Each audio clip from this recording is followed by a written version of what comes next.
Yeah, good morning, guys and girls. It's the day before the big day. It's Sunday, and the system is running at 21.7 degrees. The room temperature is just under 23. So it is doing more or less as predicted.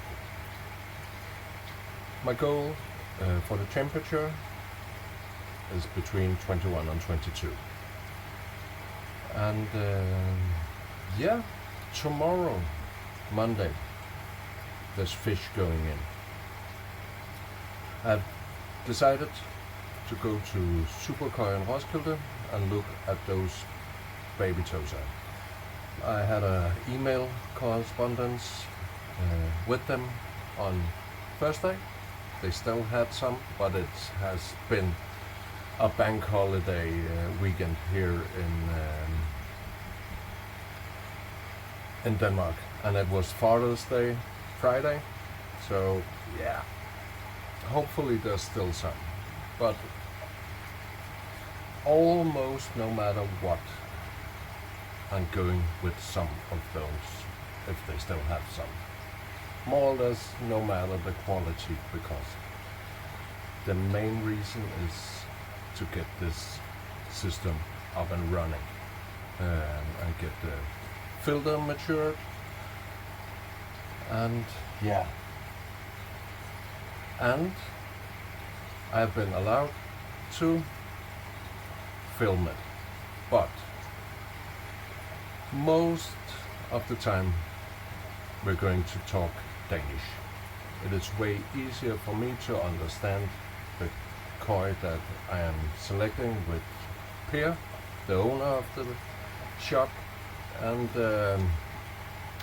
going hopefully to talk a bit of development and breeder and new punch syndrome perhaps. Maybe I'm going to talk to him about maybe getting a bit of seeded media from him, or established media. So I do not know if it's possible to get it or it's just something they don't do. Yeah. So yeah, what I have been doing over the last couple of days is on the day after I got the system up and running, I gave it some clay. And also on Friday, I gave it one more dose of clay. It is still a little bit cloudy from it, but hopefully it's going to clear up for tomorrow. The reason, apparently the fish love the clay due to all of those minerals in it, but also to establish the filter. It should also be beneficial for those bacteria living in there. What I am going to do, it's a bit of a copy of what Tim from Quality Nishnigoi is doing in all of his videos when he has helped building a new system and new filtration on, and first fish are going in. I'm going to use the pure gel.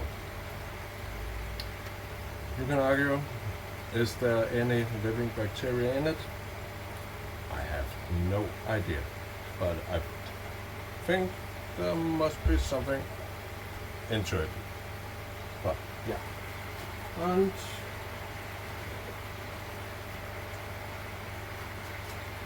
I'm also going to drop a pure bomb. At least can't hurt anything.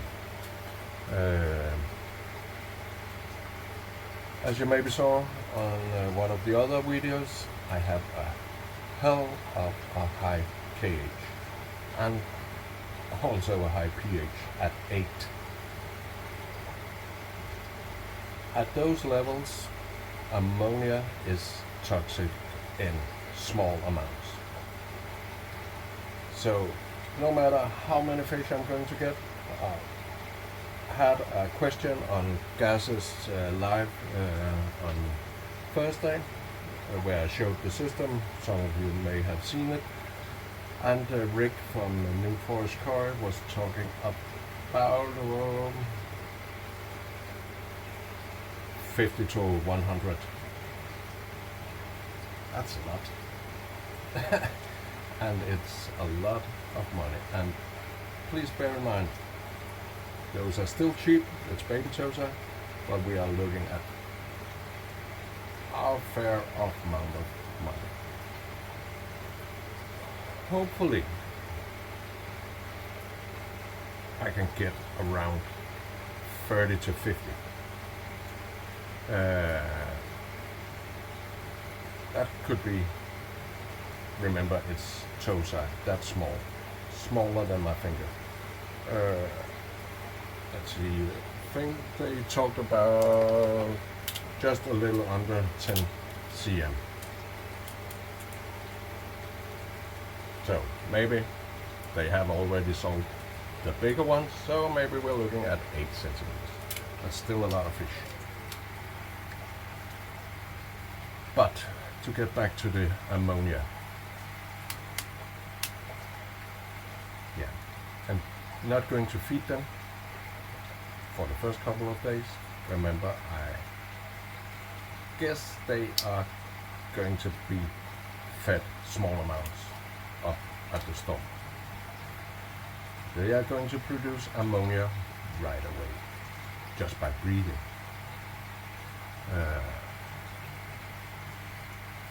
So I'm not going to feed them for the first 1 or 2 days.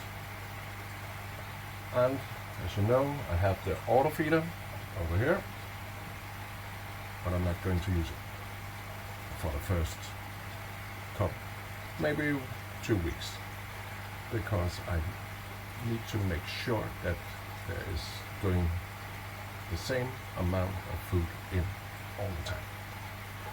So my goal is to feed them 3 times a day, the same amount on every feed, find the sweet spot where they're going to eat it within 5 minutes, and feed them consistently. 3 times a day, the same amount of food going in, the same amount of ammonia, hopefully, is in the system.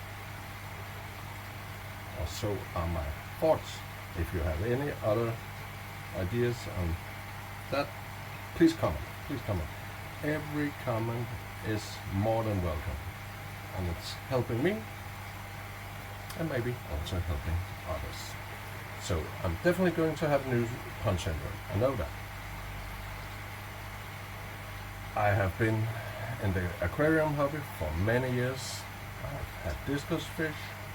I have never ever tested my water then when I had discus fish. Never. Just had to look at the fish. Okay, slope it down on the food. They are flashing a bit. Give them a water change. So I'm not going to test the water all the time. I have to have a look, see what's going on, learn from that, because I'm not going to just rely on water test.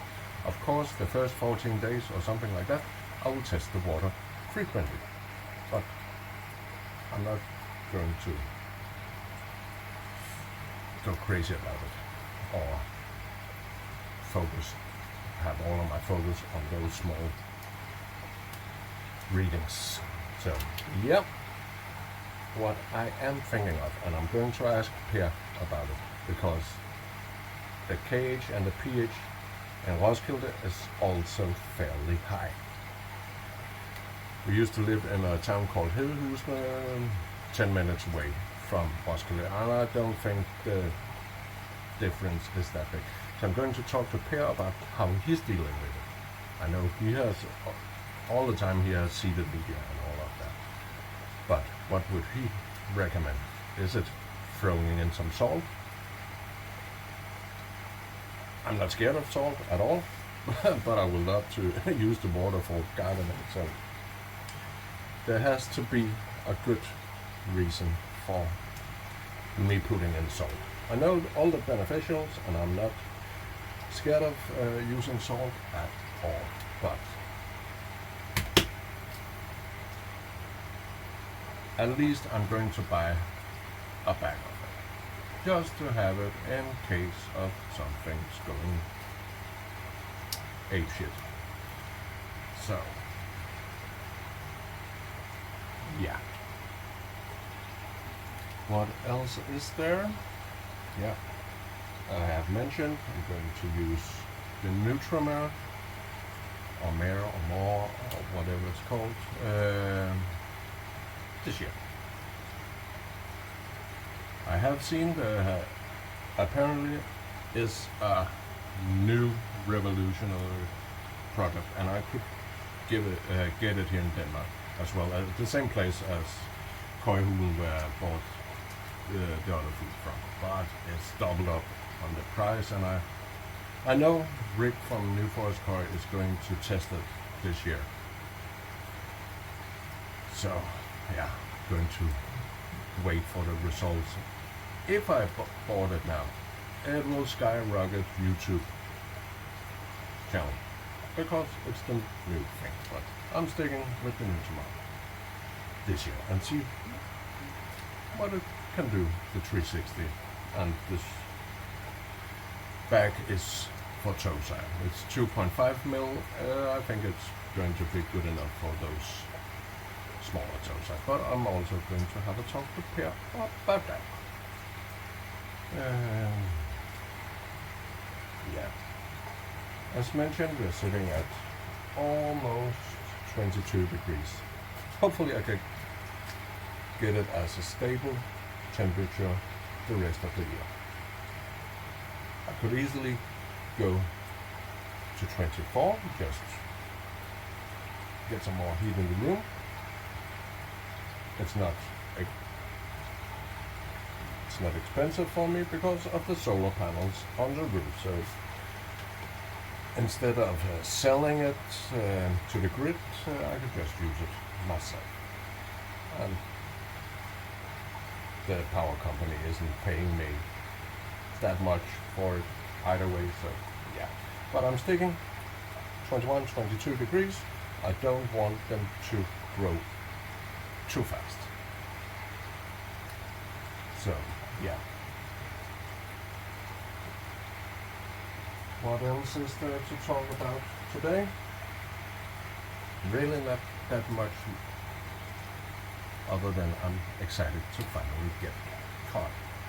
I've been looking forward to getting caught for the last many years, but there has been things going on in the life. We have been moving and selling a house, rebuilding a house, and all of that costs money. So, but we're starting in the small. This is only for learning this system. Hopefully it is going to be running for many years. As I mentioned with discus, I always bought small fish and to see them grow on. My main interest is to see small fish grow big, and to learn from them, to find those sweet spots where you can see, if I push that a bit and slow down a bit on that, I get the best results. Yeah. And remember, there's a lot of fish going in, so there has to be some selecting along the way. My next door neighbor, or second door neighbor, is also having a problem. He's probably more than happy to get some koi at some point. Yeah. So let's wrap this up for today. tomorrow. Koi are being bought and filled in the pond. Exciting stuff. And if you want to follow the journey, like and subscribe, and hopefully I can get a video up tomorrow, Monday, of the process getting them in. But remember, it's the first time for me doing all that transferring, and I'll try to remember to film it. But bear with me if it's not all of the details you are getting on it, because I'm going to be a bit excited, and sometimes when I'm a bit excited I forget to take you along. But yeah, it's definitely going to be some footage from Superkoi, so if you're living in Denmark, there's going to be hopefully a short tour, not a detailed tour on what product they are having. They are Evolution Aqua dealer and Oase dealer, so there's going to be filtration stuff and EA products and OS products. So yeah, stay tuned for tomorrow and have a nice Sunday.